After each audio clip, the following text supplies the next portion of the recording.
तो हेलो दोस्तों, आरपीएफ की एग्ज़ाम चल रही है तो उससे रिलेटेड क्वेश्चन लेकर आए हैं आपके लिए। आरपीएफ कांस्टेबल के लिए ये कांस्टेबल 2025 के लिए कि ये क्वेश्चन इंपॉर्टेंट होने वाले हैं आज की क्लास में। आपकी एग्ज़ाम नहीं लगी है अभी तक और लग गई है, कितनी तारीख को है ये हमें कमेंट में बताए, हमें भी पता चलेगी एग्ज़ाम किस किस की लगी किसकी नहीं लगी।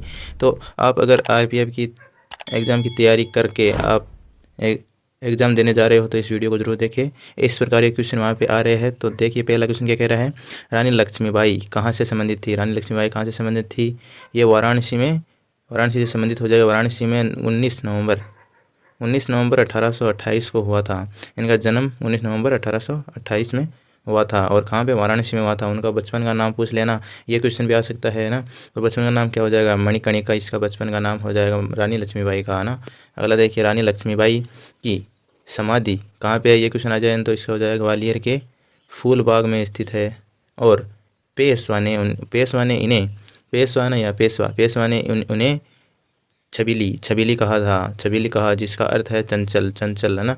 और 1857 की क्रांति में रानी लक्ष्मीबाई ने झांसी से नेतृत्व किया था, यह आपको पता होना चाहिए। अगला देखिए, भारत की मुख्य भूमिका सबसे दक्षिणी बिंदु पूछ लेना आपसे, तो दक्षिणी बिंदु पूछा है भारत का मुख्य भूमिका, है ना। इसका हो जाएगा कन्याकुमारी, ये हो जाएगा इसका दक्षिणी बिंदु। जबकि भारत के क्षेत्र का सबसे दक्षिणी बिंदु पूछ लेना, भारत के दक्षिणी क्षेत्र का पूछे ना बिंदु, तो ये हो जाएगा आपका इंदिरा पॉइंट, इसका हो जाएगा। और भारत का सबसे दक्षिणी बिंदु कौन सा, ये क्वेश्चन देखो आया हुआ है। इससे देखिए इंदिरा पॉइंट हो जाएगा, यह 6 से 4 डिग्री उत्तरी अक्षांश पर स्थित है ना। अगला देखिए, भारत किन दो पश्चिमी राज्यों की तटीय सीमा है। ये भारत ना कौन से हो जाएगा, दो, ये हो जाएगा भारत के पश्चिमी तटीय राज्यों की सीमा कौन कौन सी हो जाएगी, गुजरात, महाराष्ट्र, गोवा, कर्नाटक और केरल से होकर गुजरती है। यह इंपॉर्टेंट क्वेश्चन है, इनमें से आपको पूछा जा सकता है। ऑप्शन में जो भी हो इसका राइट आंसर हो जाएगा, इनमें से जो भी होगा। यह मैदान दक्कन पठार के पश्चिमी भाग और अरब सागर के बीच में स्थित है। ये आपसे क्वेश्चन आ सकता है। यह मैदान गुजरात के कच्छ के रण से कन्याकुमारी तक फैला है। कन्याकुमारी, ये आपसे क्वेश्चन आ जाए ना, कहाँ से कहाँ तक फैला है, तो इसका राइट आंसर, ये क्वेश्चन आया था, कच्छ के रण से कन्याकुमारी तक फैला है, ये इसका राइट आंसर हो जाता। अगला देखिए, 1857 के विद्रोह में मेरठ का नेतृत्व किसने किया था। मेरठ का नेतृत्व किसने किया था, ये हो जाएगा आपका राव कदम सिंह गुर्जर ने किया था। 1857 के विद्रोह में गोरखपुर में मोहम्मद हसन और बाबू बंधु सिंह ने अंग्रेज़ों के खिलाफ नेतृत्व किया था इन्होंने। अगला देखिए, अकबर का लोकप्रिय राजस्व मंत्री कौन था। राजस्व मंत्री हो जाएगा आपका क्या, डोमरमल हो जाएगा इसका ना, क्या हो जाएगा, टोडरमल हो जाएगा, सॉरी टोडरमल हो जाएगा इसका राइट आंसर, ये हो जाएगा। वे अकबर के दरबार के नवरत्नों में से एक थे। टोडरमल ने राजस्व की एक नई प्रणाली शुरू की थी, जिसे जब्त के नाम से जाना जाता था। उन्होंने कराधान की एक और प्रणाली शुरू की थी, जिसे क्या कहा जाता है, दहशाला कहा जाता था ना। यह आपको पता होना चाहिए ना। इसमें देखिए, अकबर के नेतृत्व में नवरत्नों के नाम कौन कौन से आपको पता होना ही चाहिए, उनके नाम उनके काम, है ना। अबुल फजल क्या थे, अबुल फजल थे आपके अकबरनामा के लेखक थे, मुख्य सलाहकार थे। और फैजी कौन थे, कवि और अकबर के पुत्रों के गुरु थे। और तानसेन कौन थे, तानसेन थे प्रसिद्ध गायक और संस्कृति मंत्री थे। और बीरबल कौन थे, बीरबल हो जाएगा विदेश मंत्री और अपनी बुद्धि के लिए जाने जाते थे, है ना। राजा मान सिंह कौन थे, राजा मान सिंह अकबर की सेना के प्रधान सेना अध्यक्ष थे। और अब्दुल रहीम खान एक खाना, ये कौन थे, ये हो जाएगा आपका कवि थे और रक्षा मंत्री भी थे। और यह फ़कीर अजियाउद्दीन, ये कौन थे, ये हो जाएगा धार्मिक गुरु ना।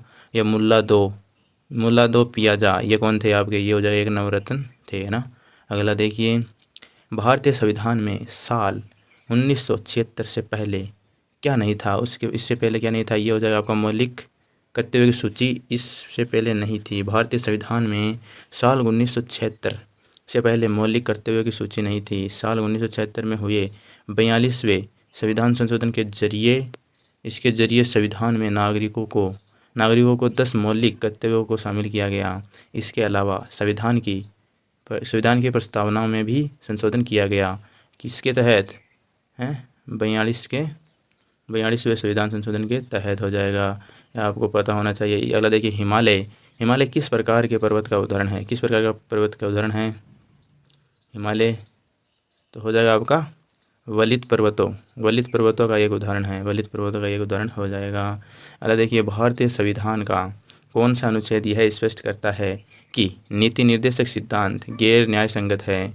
तो इसका हो जाएगा अनुच्छेद 37 के मुताबिक देश की कोई भी अदालत राज्य नीति के निर्देशक सिद्धांतों को लागू नहीं कर सकती, है ना। और अनुच्छेद 36 राज्य की परिभाषा का वर्णन करती है। ये राज्य की परिभाषा का वर्णन करती है अनुच्छेद 36। अनुच्छेद 38(1) में कहा गया है कि राज्य लोक कल्याण की अभिवृद्धि करने और उनकी रक्षा करने का प्रयास करेगा, क्योंकि यह एक सामाजिक व्यवस्था है जिसमें न्याय, सामाजिक और आर्थिक और राजनीतिक रूप से राष्ट्रीय जीवन के सभी संस्थानों को अनुप्रमाणित किया जाएगा। यह आपको पता होना चाहिए। 2011 की जनगणना के अनुसार भारत में पुरुष साक्षरता दर कितनी है? पुरुष साक्षरता दर पूछिए तो हो जाएगा, भारत में पूछिए तो इसका पुरुष का हो जाएगा 82.14 हो जाएगा। और साक्षरता दर पूछ लेना, साक्षरता दर तो इसका 70.04 हो जाएगा। महिला पूछ लेना, महिला की साक्षरता दर हो जाएगा आपका 65.46 इसका हो जाएगा। और ये इंपॉर्टेंट हो जाएगा, भारत का बता दिया। और पहले नंबर पर कौन सा हो जाएगा? पहले नंबर पर हो जाएगा केरल में सबसे ज़्यादा 94% है। और फिर हो जाएगा आपका लक्षद्वीप, फिर हो जाएगा मिजोरम, फिर हो जाएगा गोवा, फिर त्रिपुरा, फिर दमनदीप हो जाएगा। यह आपको क्रम से याद रखने होंगे। और अगला देखिए, प्रथम पंचवर्षीय योजना में सबसे अधिक बल किस पे दिया गया? सबसे अधिक बल किस पे दिया गया? इस योजना में कृषि उत्पादन को बढ़ाने पर जोर दिया गया। कृषि क्षेत्र में इसको बढ़ावा देने के लिए ये योजना चलाई गई थी। और दूसरी योजना में भारी उद्योगों पर ज़्यादा ध्यान दिया गया, उद्योगों पर जोर दिया गया। दूसरी पंचवर्षीय योजना प्रथम पर दिया गया कृषि पे। ये आपको पता होना चाहिए। ये क्वेश्चन आ रहे, ऐसे क्वेश्चन आ रहे आरपीएफ के एग्जाम में। अभी चल रही है ना इसकी। भारत के उत्तरी मैदान में चलने वाली गर्म शुष्क हवाओं को कहा जाता है, क्या कहा जाता है? उसको लू कहा जाता है। हमारे देसी भाषा में भी इसको लू कहा जाता है। अगला देखिए, भारत सरकार ने हाल ही में बायोटेक पर किस अंतर्राष्ट्रीय संगठन के साथ कानूनी समझौता किया है? ये हो जाएगा आपका वर्ल्ड बैंक के साथ किया है, विश्व बैंक के साथ किया है। अगला देखिए, ग्रेमी पुरस्कार विजेता TH विनायक राम का संबंध किस वाद्य यंत्र से है? इसका हो जाएगा आपका जिन्हें विंकू विनायक राम के नाम से भी जाना जाता है। यह एक ताल वादक है। क्या हो जाएगा इसका? ताल वादक है। उन्हें गाठम के देवता के रूप में भी जाना जाता है। यह आपको पता होना चाहिए, क्वेश्चन भी आ सकता है। किस देवता के रूप में हो जाएगा भैया? गाठम के देवता के रूप में भी जाना जाता है। फरवरी 2024 में कुल भारतीय संगीतकारों ने ग्रैमी अवार्ड पुरस्कार जीते। वो कौन कौन से है? 5। तो ये देखिए, ये है आपके 5। पहला क्या हो जाएगा? तबला वादक जाकिर हुसैन हो जाएगा। अगला देखिए, बांसुरी वादक, ये हो जाएगा राकेश चौरसिया। और तीसरा देखिए गायक, ये हो जाएगा शंकर महादेवन हो जाएगा। अगला देखिए, ये चौथा हो जाएगा आपका वायलिन वादक गणेश राजगोपालन हो जाएगा। और 5वां हो जाएगा आपका, अभी बताया ना आपको, ताल वादक सेलवा गणेश विनायक राम, ये हो जाएगा 5वां। इन्होंने 2024 में ग्रैमी पुरस्कार जीता था। 5 सदस्य ये हो जाएंगे मुख्य। अगला देखिए, खुआंग त्योहार में किस वाद्य यंत्र का प्रयोग किया जाता है? खुआंग त्योहार में किस वाद्य यंत्र का किया जाता है? गोगोना नाम के बांस के वाद्य यंत्र का इस्तेमाल किया जाता है। गोगोना हो जाएगा इसका राइट आंसर। अगला देखिए, खुआंग भारत के किस राज्य का एक पारंपरिक संगीत वाद्य यंत्र है? राज्य पूछ लें तो मिजोरम राज्य का ये हो जाएगा पारंपरिक संगीत वाद्य यंत्र हो जाएगा। ये देखिए अगला, इमली में कौन सा अम्ल पाया जाता है? इमली में कौन सा पाया जाता है? टार्टरिक अम्ल पाया जाता है इमली में। और अन्य कुछ अम्ल है बताते हम, ये हो जाएगा सिस्ट्रिक अम्ल, ये आपका संतरा में पाया जाता है। और मेलिक अम्ल, ये आपके सेब में पाया जाता है। और एसिटिक अम्ल, ये आपके सिरके में पाया जाता है। और लैक्टिक अम्ल, ये दूध में पाया जाता है। और मेथेनोइक अम्ल ये आपके चींटी के डंक में पाया जाता है, चींटी के डंक में। और 42वां, अगला देखिए 42वां अंतर्राष्ट्रीय कृषि अर्थशास्त्री सम्मेलन ICAE 2024 2 से 7 अगस्त 2024 को नई दिल्ली में आयोजित किया गया था। यह सम्मेलन का विषय था, इस सम्मेलन का विषय क्या था? स्थायी कृषि खाद्य प्रणालियों की ओर परिवर्तन करना, इसका ये मुख्य उद्देश्य था। अगला देखिए मानव विकास सूचकांक HDI रिपोर्ट किस संस्था के द्वारा जारी की जाती है? ये हो जाएगा आपका संयुक्त राष्ट्र विकास कार्यक्रम द्वारा ये जारी की जाती है, UNDP के द्वारा ये जारी की जाती है। ये आपको पता होना चाहिए। क्वेश्चन आ रहे ऐसे क्वेश्चन आ रहे वहाँ पे SSC RPF की एग्जाम चल रही है ना अभी उसमें। तो यह सूचकांक लोगों के स्वास्थ्य, शिक्षा और जीवन स्तर के आधार पर देश की उपलब्धि को मापता है। तो इसका मुख्य उद्देश्य ये था साल 2023 से 24 के लिए मानव विकास सूचकांक HDI में भारत का कौन सा स्थान है? ये क्वेश्चन आ जाए आपको तो इसमें क्या करोगे? आपको पता ही नहीं है, क्या करोगे? इसका हो जाएगा 134वां स्थान है भारत का, पूछ लेना, ये क्वेश्चन आ सकता है, इंपॉर्टेंट मार्क कर लीजिए इसको। अगला देखिए राज्य आपातकाल भारतीय संविधान के किस अनुच्छेद के अंतर्गत आता है? कौन से अनुच्छेद के तहत आता है ये आपातकाल? राज्य आपातकाल पूछा है तो भारतीय संविधान के अनुच्छेद 356 के तहत राज्य आपातकाल की घोषणा की जाती है। यह आपातकाल तब लागू किया जाता है जब किसी राज्य में संवैधानिक तंत्र में व्यवधान हो, यह भी आपको पता होना चाहिए। राष्ट्रीय आपातकाल अनुच्छेद 352 के अंतर्गत सूचीबद्ध किया जाता है। अनुच्छेद 352 के तहत, अनुच्छेद 356 के तहत राष्ट्रपति शासन लागू किया गया और अनुच्छेद 360 के अंतर्गत वित्तीय आपातकाल की घोषणा कर सकते हैं। यह आपको अनुच्छेद पता होना चाहिए। अगला देखिए गोवा के गवर्नर PS श्रीधरन पिल्लई ने हाल ही में कौन सी पुस्तक लिखी है? इन्होंने श्रीधरन ने कौन सी पुस्तक लिखी है? ये हो जाएगा आपका हेरिटेज ट्रीज ऑफ गोवा की एक पुस्तक लिखी है। और वेन पैरेलल लाइन्स मिट, ये इसका राइट आंसर हो जाएगा। हाल ही में तो यही लिखी है एते प्रिय कविता काल, ये भी लिखी है इन्होंने। तो ये इम्पोर्टेंट क्वेश्चन है। और अगला देखिए कर्नाटक संगीत के त्रिमूर्ति किसे कहा जाता है? कर्नाटक संगीत की त्रिमूर्ति को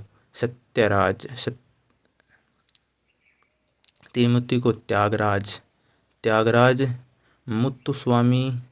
मुत्तुस्वामी दीक्षितार और श्यामा शास्त्री कहा जाता है। उन्हें कर्नाटक संगीत के 3 रत्नों के नाम से भी जाना जाता है। यह हो जाएगा। अगला देखिए हरित क्रांति में कौन सी फसल पर सबसे ज़्यादा बोई गई? उस समय सबसे ज़्यादा फसल बोई जाने वाली कौन सी थी? हरित क्रांति के समय हो जाएगा। हरित क्रांति में गेहूं की फसल सबसे ज़्यादा बोई गई थी। हरित क्रांति के कारण गेहूं के उत्पादन में सबसे ज़्यादा वृद्धि हुई थी, ये आपको पता होना चाहिए। हरित क्रांति में सबसे ज़्यादा वृद्धि कौन सी फसल में हुई? तो ये गेहूं की फसल में हुई। अगला देखिए आंतरिक मंत्रिमंडल किस प्रधानमंत्री के अंतर्राष्ट्रीय मंत्रिमंडल किस प्रधानमंत्री के कार्यकाल में सबसे मजबूत होता है? सबसे मजबूत कौन से में होता है? यह है इनर कैबिनेट जिसे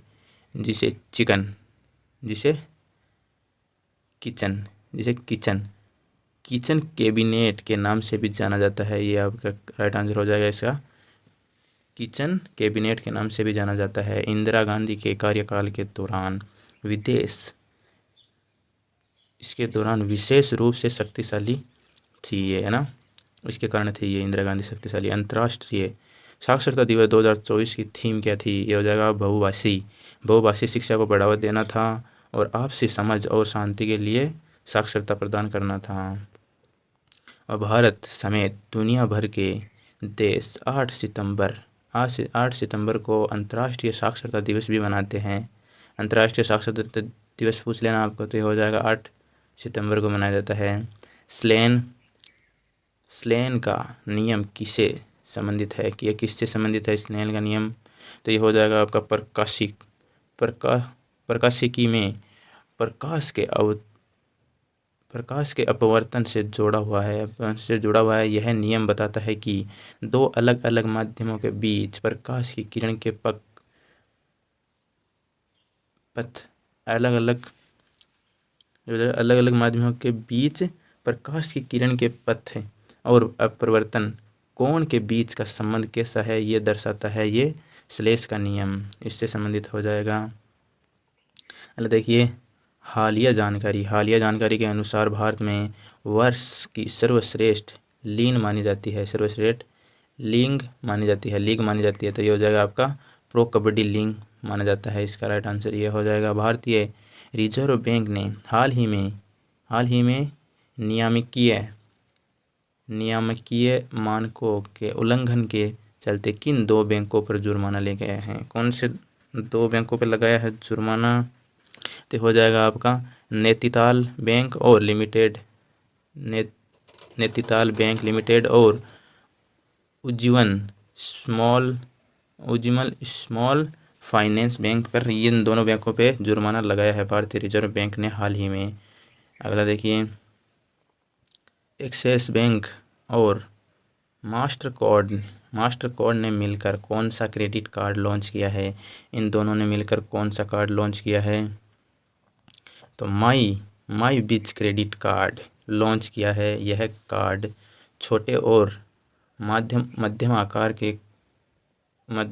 के कारोबारियों के लिए है। तो ये आपको पता होना चाहिए किसने लॉन्च किया, ये कौन सा कार्ड हो जाएगा? माई बिज क्रेडिट कार्ड इसका नाम हो जाएगा। भारत में हरित क्रांति की कई नकारात्मक भावना रही, जिनमें से इम्पोर्टेंट देखिए आप, मिट्टी की उर्वरता में कमी हुई थी, भूजल संसाधनों में कमी हुई थी और स्वास्थ्य में समस्याएं आई थी। ये निम्नलिखित ये समस्याएं आई थी, नकारात्मक प्रभाव पड़ा था। विश्व मोहन भट्ट का जन्म कहाँ हुआ था? इसका जन्म हुआ था आपके जयपुर में, राजस्थान जयपुर में हुआ था। और ये पूछ लेना ये किससे संबंधित है, किस उपकरण से संबंधित है? तो इसका हो जाएगा मोहन वीणा से संबंधित हो जाएगा।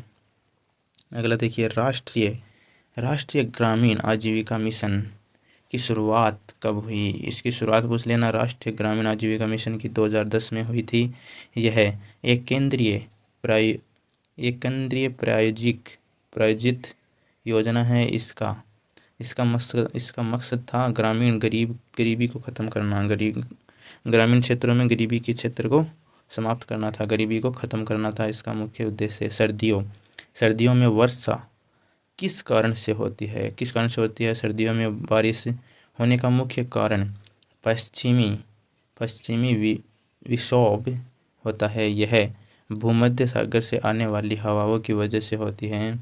इन हवाओं की वजह से वायुमंडल में दबाव बनता है, जिससे बारिश होती है। इसका कारण ये है, आपको पता होना ही चाहिए। भारत सरकार के अनुसार भारतमाला परियोजना की कुल लंबाई कितनी है? इसकी लंबाई कितनी है? इसकी जगह 34,800 किलोमीटर हो जाएगी। इसकी लंबाई पता होना चाहिए आपको क्लास कैसे लगी है, मैं कमेंट में जरूर बताइए। चैनल पे नए हो तो सब्सक्राइब जरूर कर दीजिए। और कि आपकी एग्ज़ाम नहीं लगी है तो ऑल द बेस्ट। ओके, मिलते हैं नेक्स्ट अपडेटेड वीडियो में। धन्यवाद।